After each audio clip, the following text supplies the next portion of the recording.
형, 이거 진짜 힘들어요. 닥쳐, 실적 채워야 한다니까. 저는 조용히 숨을 죽였습니다. 마커스 케인, 전직 CIA 금융범죄 추적 요원이고 지금 캄보디아 프놈펜 29층 빌딩 복도에 숨어서 믿을 수 없는 광경을 목격하고 있습니다. 한국어가 들렸고 20대 초반으로 보이는 청년들이 노트북 앞에 앉아 미친 듯이 타이핑하고 있었으며 그들의 얼굴에는 피로와 절망이 가득했죠. 경비원의 무정의에서 K-타깃, 통제구역이라는 음성이 흘러나왔고 저는 그 순간 소름이 돋았습니다. 한국인이 한국인을 속이고 있었고 한국인이 한국인을 팔고 있었으며 이 모든 게 완벽하게 시스템화되어 있었어요. 저는 몰래 카메라를 켜고 증거를 수집하기 시작했고 USB에 모든 파일을 담았습니다. 그리고 그 파일 속에서 놀라운 사실을 발견했죠. 이 조직이 가장 두려워하는 게 무엇인지, 누가 이미 이들을 추적하고 있는지 말입니다. 그 답은 하나의 나라였고 그 나라는 이미 움직이고 있었습니다. 저는 마커스 케인입니다. 캄보디아 프놈펜 2024년 9월 어느 새벽 저는 낡은 건물 앞에 서서 하늘로 치솟는 검은 연기를 바라보고 있었습니다. 연기는 천천히 그러나 멈추지 않고 올라가고 있었고 바람이 불 때마다 그 연기가 흔들리면서 묘한 냄새가 제 코를 찔렀죠. 로컬 정보원이 제 옆에서 떨리는 목소리로 조심스럽게 중얼거렸습니다. 저 연기요, 사람 타는 냄새입니다. 저는 그 순간 숨을 멈췄습니다. 22년간 현장을 누빈 제가 14개 국가에서 온갖 범죄 현장을 목격한 제가 이 순간만큼은 도저히 숨을 쉴 수가 없었죠. 연기 속에는 단백질이 타는 냄새가 진하게 섞여 있었고 그건 제가 너무나도 잘 아는 그 냄새였습니다. 누군가 죽었고 누군가 그 흔적을 철저하게 지우고 있었어요. 제 허리춤에 찬 무전기에서 갑자기 음성이 흘러나왔습니다. 화장은 끝났습니다. 그 목소리는 무감정했고 마치 일상적인 업무 보고를 하듯이 너무나도 담담했죠. 저는 그 순간 온몸이 얼어붙는 걸 느꼈습니다. 이건 단순한 범죄가 아니었어요. 사람을 죽이고 태우고 모든 증거를 지우는 완벽하게 짜여진 시스템이었습니다. 이건 범죄가 아니라 하나의 산업이었죠. 제가 이곳 캄보디아 프놈펜에 온 건 사흘 전부터였습니다. 싱가포르에 있는 제 사무실에서 정보망을 분석하던 중에 심상치 않은 신호 하나가 제 레이더에 잡혔어요. 캄보디아 프놈펜에서 한국인들이 대규모로 실종되고 있다는 정보였는데 처음엔 단순한 불법 취업 사건으로 생각했습니다. 동남아시아에서 흔히 벌어지는 일이니까요. 하지만 데이터를 하나하나 파고들수록 패턴이 심상치 않았고 송금 경로가 거미줄처럼 복잡하게 얽혀 있었으며 금액도 상상을 초월하는 수준이었죠. 33억 원, 피해자 129명, 그리고 모든 IP 추적 경로가 단 한 곳으로 향하고 있었습니다. 캄보디아 프놈펜에 있는 29층짜리 초고층 건물이었어요. 저는 즉시 짐을 꾸렸습니다. CIA 시절 제가 배운 건 딱 하나였죠. 의심이 가면 직접 확인하라는 것, 그게 전부였습니다. 프놈펜 공항에 착륙했을 때 열대의 공기가 폐를 찔렀고 습하고 무거운 공기 속에 묘하게 서늘한 기운이 섞여 있었죠. 공항을 벗어나자마자 검은 SUV 세대가 제 뒤를 바짝 따라붙기 시작했습니다. 감시가 시작된 겁니다. 저는 택시를 타고 시내로 들어갔지만 SUV들은 끈질기게 따라왔고 신호등에서 멈출 때마다 백미러로 그들을 확인했죠. 선글라스를 낀 남자들, 무전기를 든 손, 그리고 번호판조차 없는 SUV들이 제 뒤를 쫓고 있었습니다. 누군가 제가 온다는 걸 이미 알고 있었어요. 저는 로컬 정보원과 접선 약속을 잡았고 낡은 카페에서 만난 그는 40대 중반의 캄보디아 남성이었는데 그의 손은 심하게 떨리고 있었고 눈빛에는 공포가 가득했죠. 그는 주위를 조심스럽게 살피며 USB 하나를 제게 건넸습니다. 이거 진실보다 뜨겁습니다. 저는 USB를 받아 주머니 깊숙이 넣었고 그에게 물었죠. 얼마나 위험한 겁니까? 그는 창밖을 가리키며 대답했습니다. 저기 보이는 연기, 사람 타는 냄새입니다. 저는 그의 시선을 따라 창밖을 바라봤고 저 멀리 검은 연기가 하늘로 피어오르고 있었죠. 그게 바로 지금 제가 서 있는 이곳이었습니다. 저는 카페를 나와 차를 몰고 연기가 나는 곳을 향해 달렸고 GPS 좌표를 확인하니 제보자가 말한 그 29층 빌딩과 아주 가까운 곳이었어요. 빌딩 뒤편에 낡은 창고 같은 건물이 있었고 문이 반쯤 열려 있었습니다. 저는 몰래 카메라를 작동시키고 조심스럽게 안으로 들어갔죠. 시멘트 바닥, 녹슨 철문, 그리고 제가 가득 쌓인 드럼통이 보였고 공기 중에는 타는 냄새가 진하게 배어 있었습니다. 무전기에서 음성이 흘러나왔어요. 화장은 끝났습니다. 그 순간 저는 모든 걸 이해했습니다. 사람을 죽이고 태우고 모든 증거를 완벽하게 지우는 시스템이 작동하고 있었던 거죠. 이건 범죄 조직이 아니라 하나의 산업이었습니다. 저는 카메라에 모든 장면을 담았고 드럼통과 제 무전기 음성까지 빠짐없이 기록한 뒤 즉시 그곳을 빠져나왔어요. 이제 본격적으로 움직여야 할 때였습니다. 다음 날 새벽, 저는 29층 빌딩 로비에 잠입했습니다. 로비는 너무나 깨끗했고 대리석 바닥과 고급 소파, 그리고 최신형 엘리베이터가 있어서 겉으로 보기엔 평범한 오피스 빌딩처럼 보였죠. 하지만 로비 한쪽에서 한국어가 들렸습니다. 형, 이거 진짜 힘들어요. 닥쳐, 실적 채워야 한다니까. 20대 초반으로 보이는 젊은 청년들이었고 그들의 얼굴에는 피로가 가득했으며 눈빛에는 생기라고는 전혀 찾아볼 수 없었어요. 저는 경비원을 피해 복도로 몸을 숨겼고 경비원의 무전기에서 이런 소리가 들렸습니다. K-타깃 통제구역. K-타깃이라는 단어가 뭔가 심상치 않았죠. 저는 계단을 조심스럽게 올라가기 시작했고 4층까지는 별 문제가 없었지만 5층 입구에는 철문이 있었고 RFID 카드가 없으면 절대 들어갈 수 없는 구조였습니다. 저는 미리 준비해온 아이디 복제칩을 꺼냈고 경비원이 지나간 틈을 타서 재빠르게 카드를 복제한 뒤 문을 열었죠. 철문 뒤로 들어가자 공기가 완전히 달라졌습니다. 무겁고 답답했어요. 복도 양쪽으로 작은 방들이 끝없이 늘어서 있었고 각 방마다 30명씩 빼곡하게 앉아서 노트북 앞에서 미친 듯이 타이핑하고 있었죠. 모두 한국 청년들이었습니다. 저는 숨을 죽이고 복도 구석에 몸을 숨긴 채 그 광경을 지켜보고 있었습니다.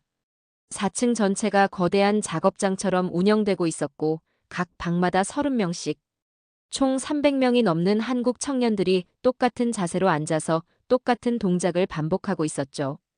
노트북 화면을 응시하고 키보드를 두드리고 마우스를 클릭하는 기계적인 움직임이 끝없이 이어지고 있었습니다. 누군가 큰 소리로 외쳤어요.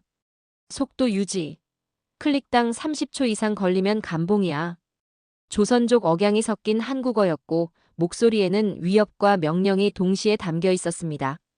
저는 몰래 카메라를 켜고 그들의 화면을 확대해서 촬영하기 시작했죠. 메신저 대화창이 보였습니다. 그들은 똑같은 멘트를 복사해서 수십 명에게 동시에 보내고 있었어요. 저도 처음엔 힘들었어요. 근데 이 방법 쓰니까 하루 300만 원 벌어요. 믿어주세요. 저 진짜 이걸로 빚 다 갚았어요. 지금 안 하시면 평생 후회하실 겁니다. 전형적인 사기 멘트였고 한국인이 한국인을 속이고 있었으며 한국인이 한국인을 팔아넘기고 있었습니다. 저는 그 장면을 보면서 가슴이 서늘해지는 걸 느꼈죠. 이건 단순한 사기 조직이 아니었습니다. 완벽하게 시스템화된 인간 착취 공장이었어요. 방 안을 자세히 살펴보니 천장 구석구석에 CCTV 카메라가 설치되어 있었고 중국인으로 보이는 관리자들이 전기봉을 들고 복도를 순찰하고 있었습니다. 전기봉에서 가끔씩 파란 불꽃이 튀었고 그때마다 공기 중에 짧고 날카로운 소리가 울렸죠. 탁! 그 소리를 들을 때마다 청년들의 어깨가 움찔거렸고 타이핑 속도가 더 빨라졌습니다. 저는 복도 끝으로 조심스럽게 이동했고 벽에 붙어있는 문서 하나를 발견했어요. 출입 통제 규정 RFID 카드로만 출입 가능. 외출은 주 1회, 실적 미달 시 즉시 퇴출. 퇴출이라는 단어가 제 눈을 사로잡았습니다. 어제 본 화장터의 연기가 떠올랐죠. 퇴출은 해고가 아니었습니다. 제거였어요. 저는 계속 복도를 따라 이동했고 한 방의 문이 살짝 열려 있는 걸 발견했습니다. 안을 들여다보니 한 청년이 책상에 엎드려 울고 있었고 그 옆에 다른 청년이 서서 조용히 말하고 있었죠. 형, 우리도 처음엔 피해자였어요. 저도 속아서 여기 왔고요. 그런데 지금은요. 저도 모르겠어요. 우리가 가해자인지 피해자인지. 그냥 살려고 하는 건데 왜 이렇게 된 건지 모르겠어요. 엎드려 울던 청년이 고개를 들었고 그의 눈빛은 텅 비어 있었습니다. 형, 저 어제 70만 원 뜯어냈어요. 60대 할머니한테요. 할머니가 울면서 애원했는데 저는 그냥 멘트 보냈어요. 저 사람 맞나요? 이게 사람이 할 짓인가요? 저는 그 대화를 듣는 순간 주먹을 꽉 쥐었습니다. 22년간 수많은 범죄 현장을 봤지만 이건 달랐어요. 이들은 피해자이자 동시에 가해자였고 시스템이 인간을 부품으로 만들어버린 현장이었습니다. 저는 카메라를 계속 돌렸고 더 깊숙이 들어가기로 결심했죠. 복도 끝에 엘리베이터가 있었고 29층으로 가는 버튼만 따로 잠금 장치가 되어 있었습니다. 29층이 핵심이라는 뜻이었어요. 저는 아이디 복제 칩을 다시 사용해서 잠금을 해제하려 했지만 이번에는 생체 인식까지 필요했습니다. 지문과 홍채 인식이 동시에 요구되는 시스템이었죠. 저는 일단 물러섰고 계단을 통해 다른 층을 탐색하기로 했습니다. 2층과 3층은 숙소였어요. 좁은 방 하나에 2층 침대 4개가 빼곡하게 들어차 있었고 한 방에 8명이 생활하는 구조였습니다. 침대 시트는 더러웠고 벽에는 곰팡이가 피어 있었으며 창문에는 쇠창살이 설치되어 있었죠. 1층은 식당과 보급 창고였습니다. 식당에는 긴 테이블이 놓여 있었고 벽에 붙은 메뉴판에는 3식 제공, 외부 음식 반입 금지라고 적혀 있었어요. 완전히 통제된 공간이었습니다. 외부와 단절되고 감시당하고 실적으로 평가받는 시스템이었죠. 저는 1층 구석에 있는 사무실로 들어갔고 책상 위에 놓인 서류 더미를 발견했습니다. 중국어로 작성된 문서들이었고 제가 읽을 수 있는 몇 가지 내용이 눈에 들어왔어요. 목표 수익률 25%, 한국어 실내 모델 가동, 월간 목표액 10억 원. 한국어 실내 모델이라는 단어가 소름 끼쳤습니다. 한국인이 한국인을 속이는 게 더 효과적이라는 계산이었죠. 프린터 옆에는 대본이 수북이 쌓여 있었고 모두 한국어로 작성되어 있었습니다. 공감형 대본 저도 힘들었어요. 버전. 긴급형 대본 지금 안 하면 손해 버전. 신뢰형 대본 실제 후기 4층 버전. 인간의 심리를 계산해서 만든 사기 대본들이었어요. 저는 그 대본들을 카메라에 담았고 USB에 파일을 복사하기 시작했습니다. 그때였습니다. 복도에서 발소리가 들렸고 중국어로 대화하는 소리가 가까워지고 있었죠. 저는 재빠르게 책상 밑으로 몸을 숨겼습니다. 두 남자가 사무실로 들어왔고 한 명은 담배를 피우며 말했어요. 이번 달 실적 괜찮아. 한국 놈들 잘 뽑아내고 있어. K-타깃은 역시 효율 좋아. 언어 장벽 없으니까. 다음 달에는 목표 더 올려야 해. 본사에서 압박 들어왔어. 그들은 잠시 서류를 확인하더니 다시 나갔고 저는 책상 밑에서 천천히 기어 나왔습니다. 심장이 미친 듯이 뛰고 있었고 손에는 식은땀이 가득했죠. 하지만 멈출 수 없었습니다. 저는 USB를 챙기고 사무실을 빠져나왔어요. 이제 29층으로 올라가야 했습니다. 총책이 있는 곳, 이 모든 시스템의 심장이 있는 곳으로 말이죠. 저는 계단참에 몸을 숨기고 29층으로 올라갈 방법을 고민하고 있었습니다. 생체 인식 시스템을 통과하려면 내부 인원의 협조가 필요했고 그건 위험한 도박이었지만 다른 방법이 없었죠. 저는 4층으로 다시 내려가서 한 청년을 지켜보기 시작했습니다. 아까 방에서 울고 있던 그 청년이었어요.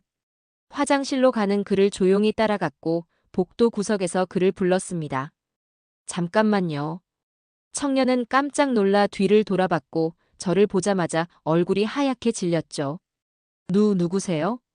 여긴 어떻게 들어왔어요? 저는 재빨리 제 신분증을 보여주며 조용히 말했습니다. 저는 마커스 케인, 국제범죄 분석가입니다. 당신들을 구하러 왔어요. 청년의 눈빛이 흔들렸고 그는 주위를 둘러본 뒤 떨리는 목소리로 물었습니다. 진짜요? 정말 우릴 구하러 온 거예요? 네, 하지만 증거가 필요합니다. 29층에 올라가야 해요. 청년은 고개를 저었고 공포에 질린 얼굴로 말했죠. 거긴 안 돼요. 거기 올라간 사람 중에 내려온 사람 없어요. 총책이 있는 곳이고 경비도 삼엄해요. 들키면 죽습니다. 저는 그의 어깨를 잡고 똑바로 쳐다보며 말했습니다. 지금 안 하면 당신도 여기 있는 모든 사람도 계속 이렇게 살아야 합니다. 아니, 살지도 못할 겁니다.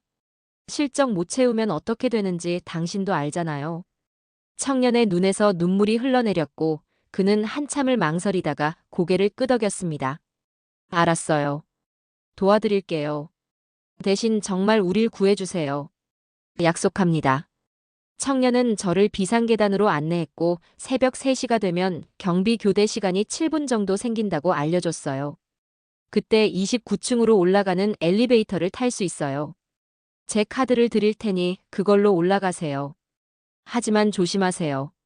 거기엔 중국인 총책이 있고 경비들이 총을 들고 있어요. 저는 그에게 고맙다는 인사를 하고 새벽 3시까지 기다렸습니다. 시간이 더디게 흘러갔고 제 심장은 점점 더 빠르게 뛰기 시작했죠. 새벽 2시 55분, 저는 엘리베이터 앞으로 조심스럽게 이동했습니다. 경비들이 교대를 위해 1층으로 내려가는 게 보였고 복도가 잠시 비었어요. 저는 청년이 준 카드를 들고 엘리베이터에 올라탔고 29층 버튼을 눌렀습니다. 카드를 인식시키자 불이 켜졌고 엘리베이터가 천천히 올라가기 시작했죠. 층수가 올라갈수록 긴장감이 높아졌고 29층에 도착했을 때 문이 열렸습니다. 복도는 고급스러웠어요. 아래층과는 완전히 다른 분위기였고 대리석 바닥에 고급 조명이 설치되어 있었으며 벽에는 비싼 그림들이 걸려 있었습니다.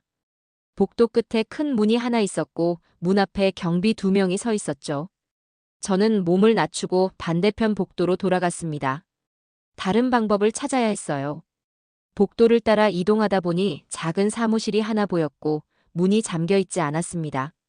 저는 안으로 들어가서 책상 위에 놓인 서류들을 확인하기 시작했죠.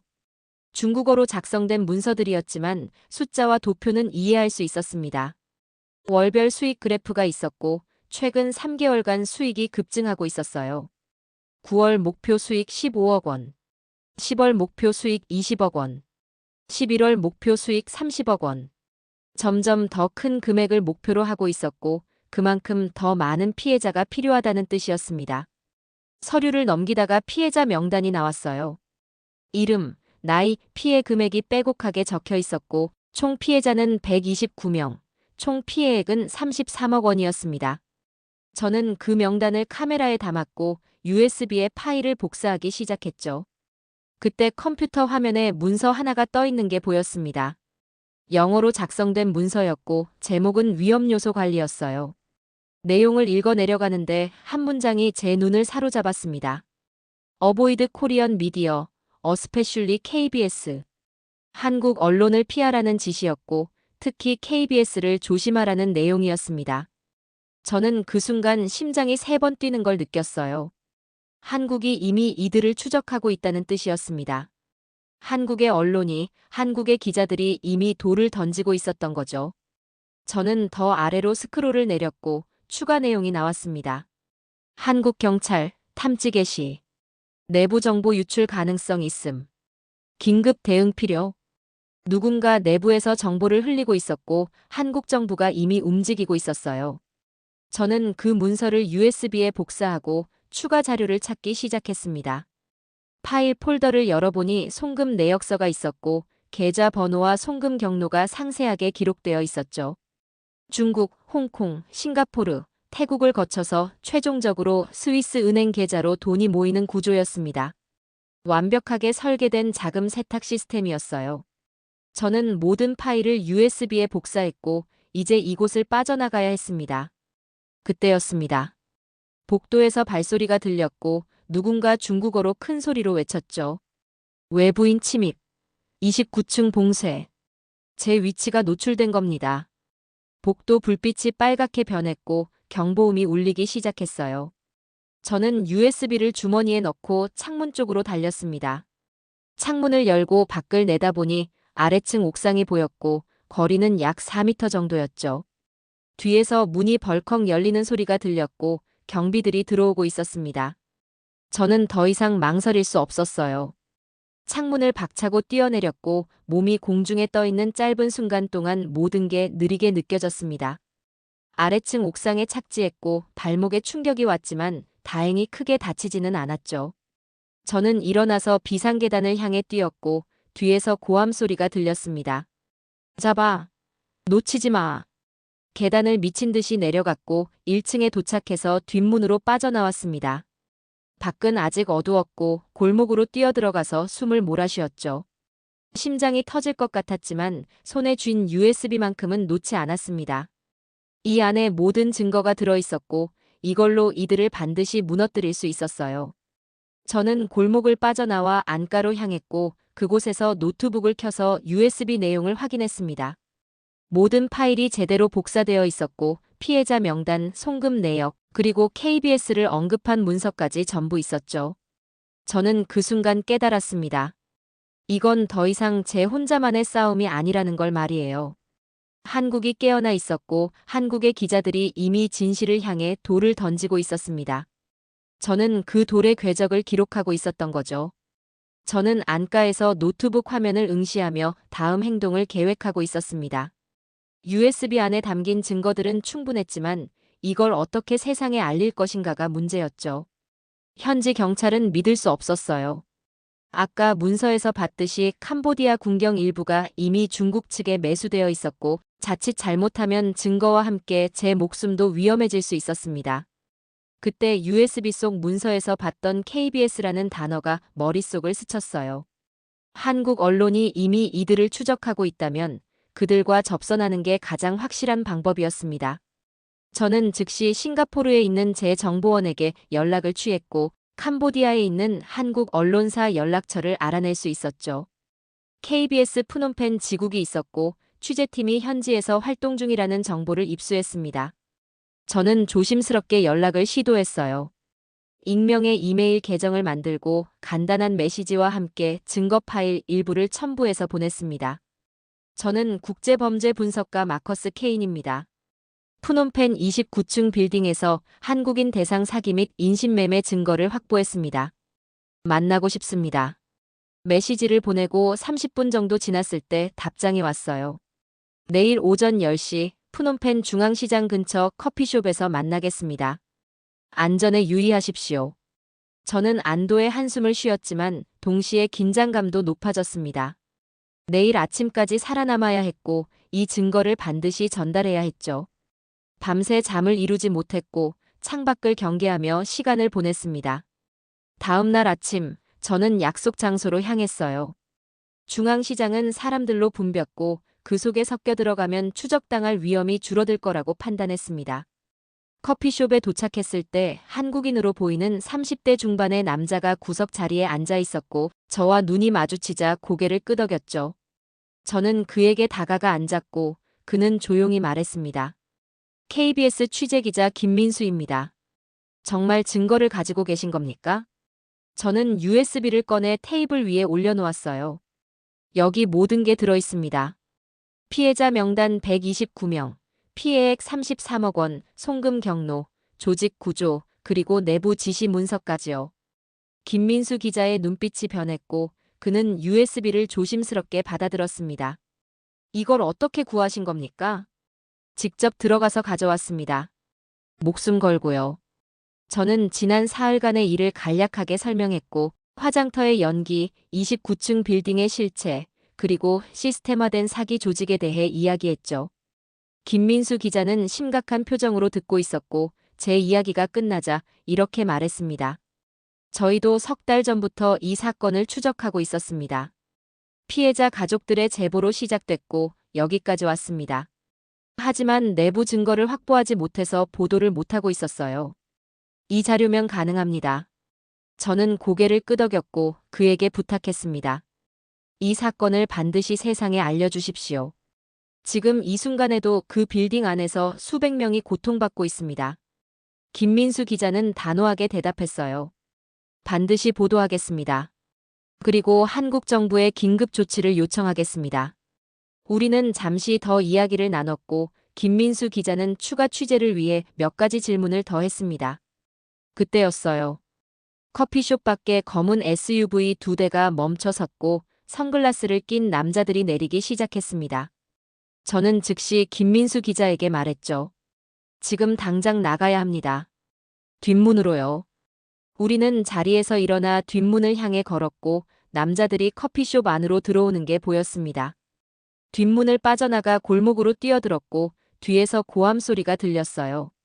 거기서 저는 김민수 기자를 앞서 보내고 뒤를 돌아봤습니다. 남자 셋이 우리를 쫓아오고 있었고 그중 한 명이 무언가를 꺼내 들고 있었죠. 총이었습니다. 저는 김민수 기자에게 소리쳤어요. 계속 뛰세요. USB만 꼭 지키십시오. 골목 끝에서 갈라지는 길이 나왔고 저는 반대편으로 뛰어들어가서 추격자들의 시선을 끌었습니다. 뒤에서 발소리가 따라왔고 저는 시장 안으로 뛰어들어갔죠. 사람들 사이를 비집고 지나가며 추격자들을 따돌리려 했지만 그들도 끈질기게 쫓아왔습니다. 저는 시장 뒤편 창고로 몸을 숨겼고 숨을 죽이고 기다렸어요. 발소리가 가까워졌다가 멀어졌고 한참을 그렇게 숨어 있었습니다. 추격자들이 사라진 것 같았고 저는 조심스럽게 밖으로 나왔죠. 김민수 기자에게 문자를 보냈습니다. 무사하십니까? 잠시 후 답장이 왔어요. 네, 안전합니다. USB도 무사합니다. 감사합니다. 저는 안도의 한숨을 쉬었습니다. 증거는 전달됐고 이제 한국 언론이 움직일 차례였죠. 저는 안가로 돌아와 노트북을 켜고 뉴스를 확인하기 시작했습니다. 김민수 기자가 증거를 받은 지 이틀이 지났고 저는 그동안 숨죽이며 캄보디아의 후텁지근한 공기 속에서 하루하루를 버티며 기다리고 있었죠. 거리는 평소와 다름없이 흘러가고 있었지만 제 안에서는 뭔가 큰 변화가 일어나고 있다는 예감이 점점 더 강하게 자리 잡고 있었습니다. 그리고 마침내 그날 저녁 노트북 화면에 KBS 뉴스 속보가 떴고 저는 심장이 두근거리는 걸 느끼며 화면에 집중했어요. KBS 취재팀이 단독으로 입수한 자료에 따르면 캄보디아 프놈펜에 위치한 29층짜리 빌딩에서 한국 청년들이 강제로 감금되어 사기 범죄에 동원되고 있다는 충격적인 사실이 드러났고 화면에는 제가 목숨 걸고 찍어온 사진들이 하나하나 공개되기 시작했죠. 빌딩 내부의 모습, 노트북 앞에 앉아 기계처럼 일하고 있는 청년들의 뒷모습, 벽에 붙어있던 실적표와 퇴출 대상자 명단, 그리고 피해자 129명의 이름이 빼곡하게 적힌 문서까지. 모든 증거가 대한민국 국민들 앞에 공개되고 있었습니다. 김민수 기자가 화면에 등장했고 그는 현장에서 직접 취재한 내용을 바탕으로 이 사건의 심각성을 조목조목 짚어가며 설명했어요. 저는 화면을 보며 가슴이 뜨거워지는 걸 느꼈고 지난 며칠간의 위험천만했던 순간들이 결코 헛되지 않았다는 생각에 눈시울이 뜨거워졌습니다. 뉴스는 계속 이어졌고 외교부 대변인이 긴급 기자회견을 여는 장면이 화면에 나타났습니다. 대변인은 정부가 이번 사건을 매우 심각하게 받아들이고 있으며 캄보디아 정부와 긴밀히 협력하여 피해자 구출에 최선을 다하겠다고 밝혔고 해외 리딩방 특별수사단을 긴급으로 구성하여 조직 전체를 철저히 수사하겠다고 강력하게 천명했습니다. 저는 그 말을 듣는 순간 주먹을 불끈 쥐었고 22년간 범죄와 싸워온 제 인생에서 이처럼 가슴 벅찬 순간이 또 있었던가 싶을 정도로 감격스러웠어요.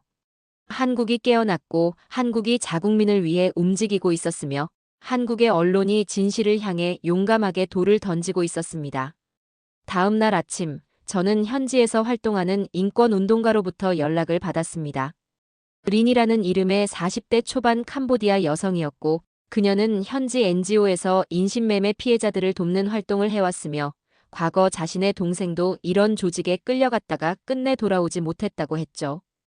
저는 그녀를 만났고 린은 지난 5년간 이런 조직들을 추적해온 경험을 바탕으로 빌딩의 내부 구조와 경비 시스템, 그리고 경비 교대 시간까지 상세하게 파악하고 있었어요. 그녀가 알려준 정보에 따르면 29층은 새벽 3시에 경비 교대가 이루어지며 그때 정확히 7분 정도 감시의 빈틈이 생기고 또한 빌딩 지하에는 오래된 배수 통로가 있어서 그 경로를 통해 내부로 침투할 수 있다고 했습니다. 이틀 후 KBS에서 추가 취재팀이 프놈펜에 도착했고 저는 김민수 기자와 카메라 감독을 다시 만났습니다.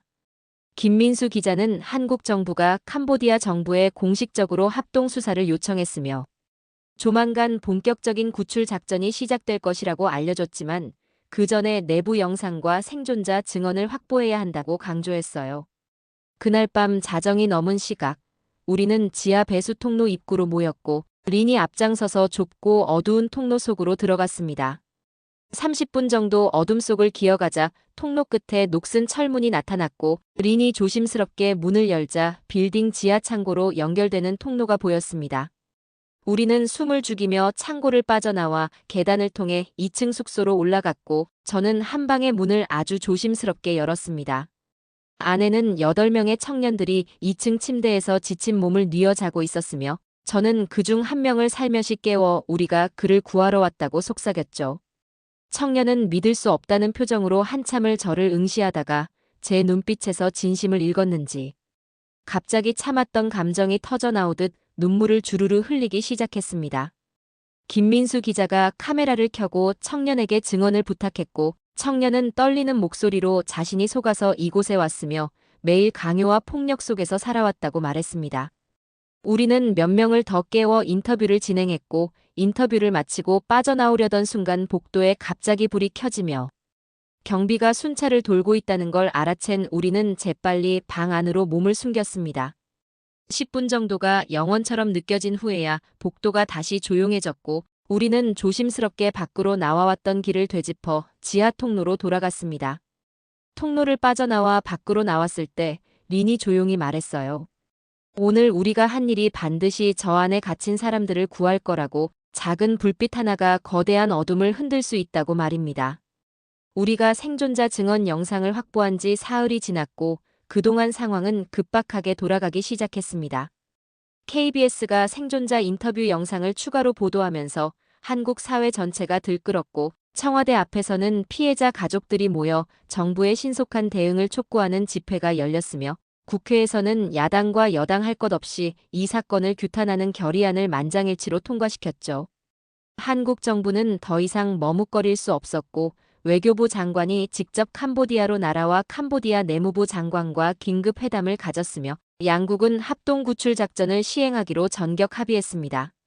저는 린과 함께 한국 특수팀 및 캄보디아 경찰과 협력하여 작전 계획을 수립하기 시작했고 제가 확보한 빌딩 내부 구조도와 경비 배치 현황, 그리고 인질들이 수용된 정확한 위치 정보가 작전의 핵심 자료로 활용되었어요. 작전명은 새벽의 함성으로 정해졌고 실행 시각은 이틀 후 새벽 4시 12분으로 확정되었습니다. 경비 교대 시간이 끝나고 새로운 경비들이 자리를 잡기 직전에 그 짧은 혼란의 순간을 노린 타이밍이었죠. 하지만 작전을 준비하는 동안 조직 측도 움직이고 있었습니다. KBS 보도 이후 빌딩 주변 경비가 4배로 늘어났고 내부 통제도 더욱 강화되었으며 무엇보다 조직이 증거인멸을 시도하고 있다는 첩보가 들어왔어요. 내부 서버를 파괴하고 문서를 소각하며 심지어 일부 인질들을 다른 장소로 이송하려는 움직임까지 포착되었고 저는 작전 시기를 앞당겨야 한다고 주장했지만 한국 측 책임자는 충분한 준비 없이 움직이면 인질들이 위험에 처할 수 있다며 신중론을 폈습니다. 그런데 작전 하루 전날 밤 제게 익명의 문자 메시지가 도착했습니다.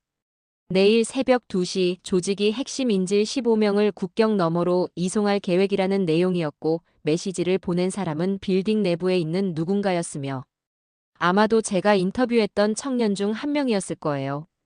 저는 즉시 한국 특수팀 지휘관에게 연락을 취했고 상황을 설명하며 작전 시간을 앞당겨야 한다고 강력하게 주장했습니다. 지휘관은 잠시 고민하다가 결단을 내렸고 작전 시각을 내일 새벽 1시로 변경한다고 통보했죠. 그날 밤 자정이 넘자 저는 린 김민수 기자와 함께 작전 지휘 차량에 탑승했고 빌딩에서 500m 떨어진 곳에 숨어서 작전 개시를 기다렸습니다.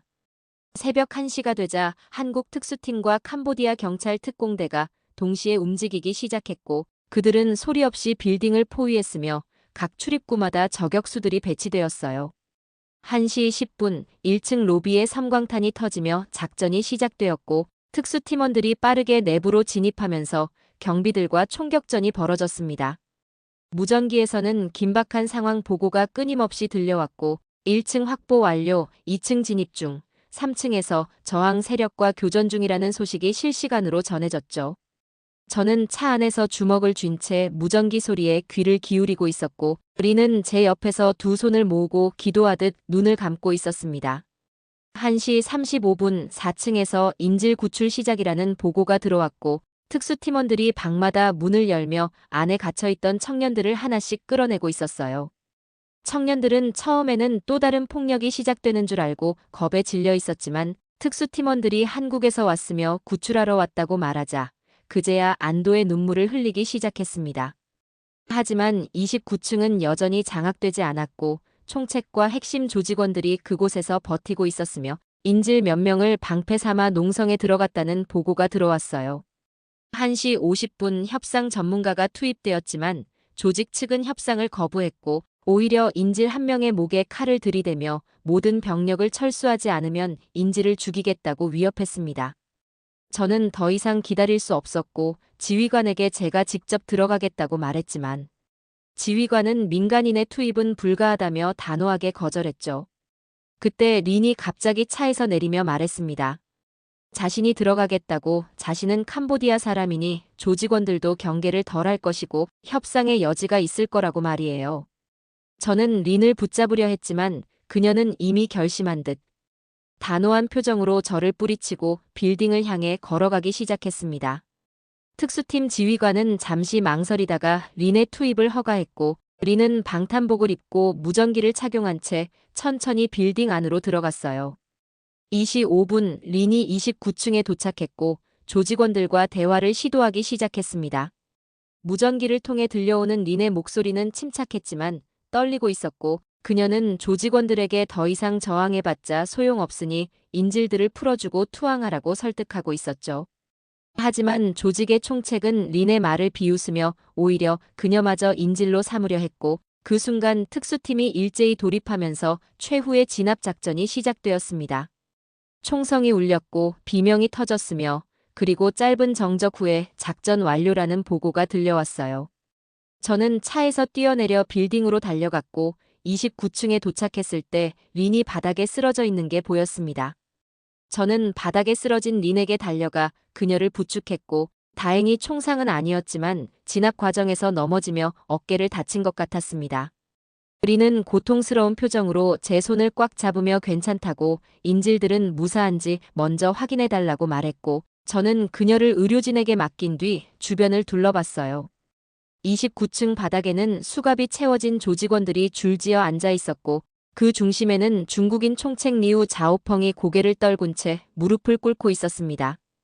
그는 체포되는 순간까지도 냉소적인 표정을 지으며 중얼거렸지만 더 이상 그의 말은 아무 의미가 없었고 22년간 이런 악당들을 수없이 봐온 저로서는 그저 또 하나의 범죄자가 법의 심판을 받게 되었다는 사실만이 중요했죠.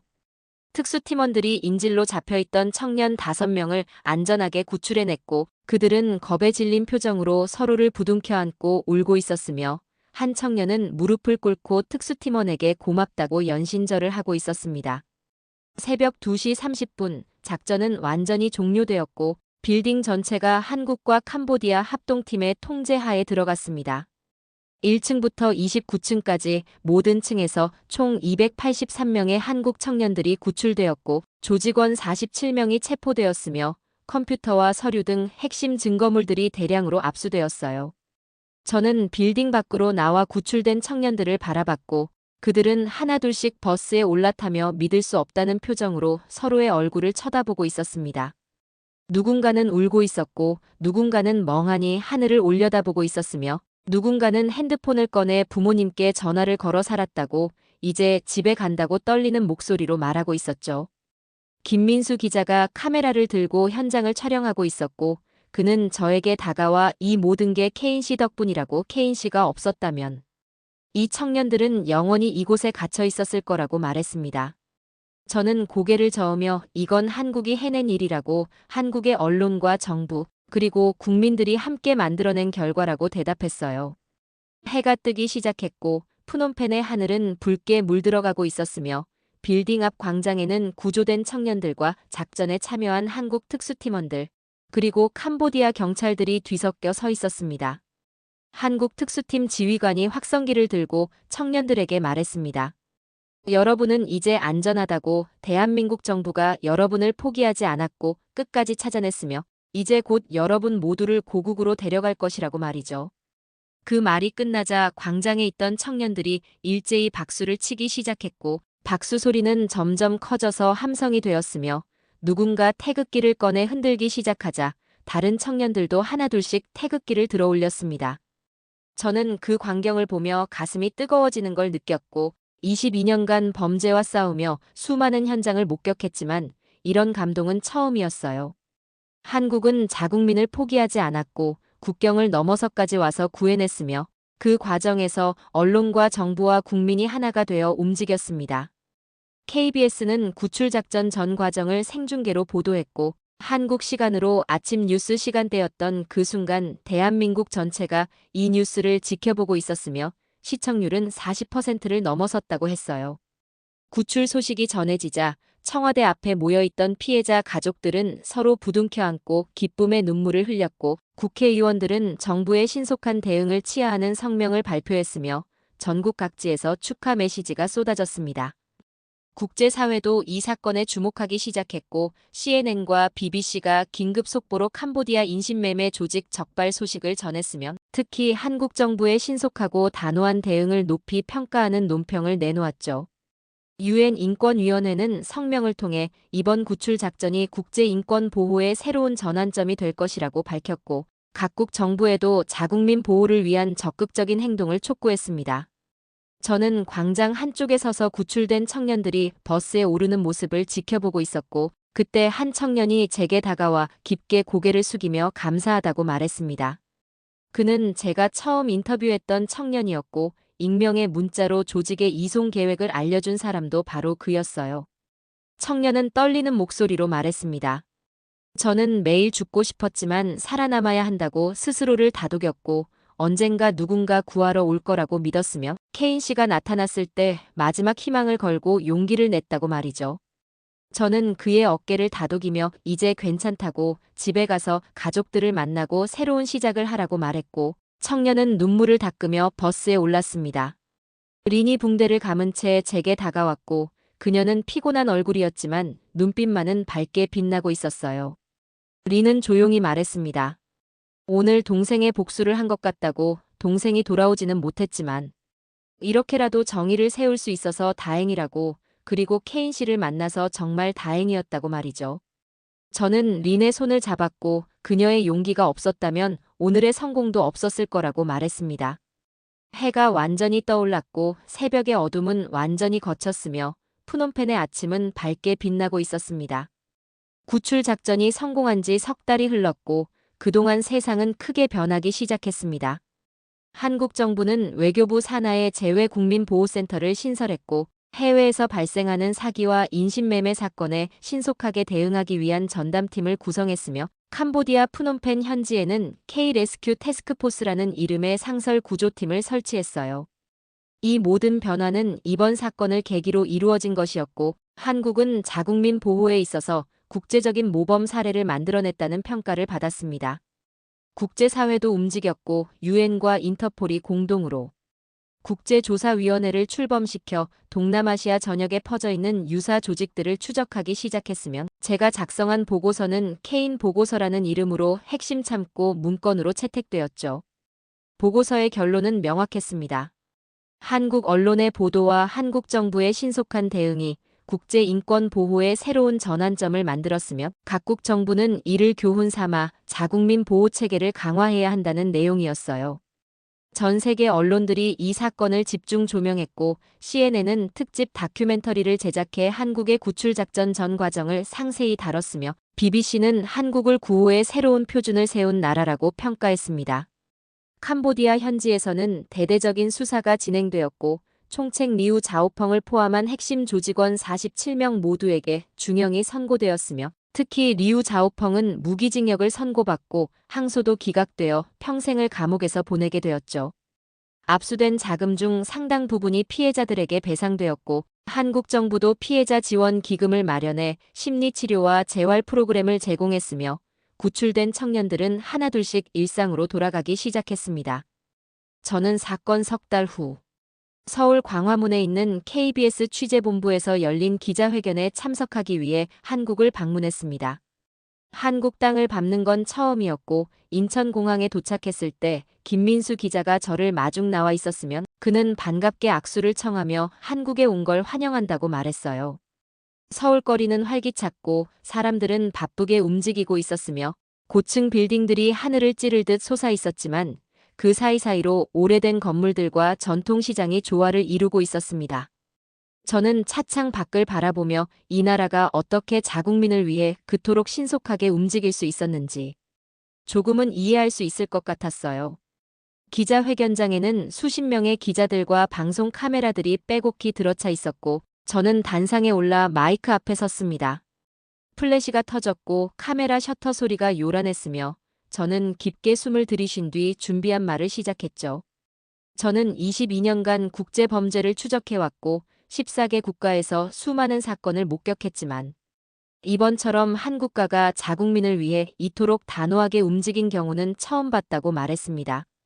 한국은 단지 자국민을 구한 게 아니라 인간의 존엄을 구했고 국경을 넘어선 정의가 무엇인지 세상에 보여줬으며 한국의 언론은 진실을 밝히는데 두려움 없이 나섰고 한국의 정부는 신속하게 행동했으며 한국의 국민들은 한 목소리로 피해자들을 응원했다고 말이죠.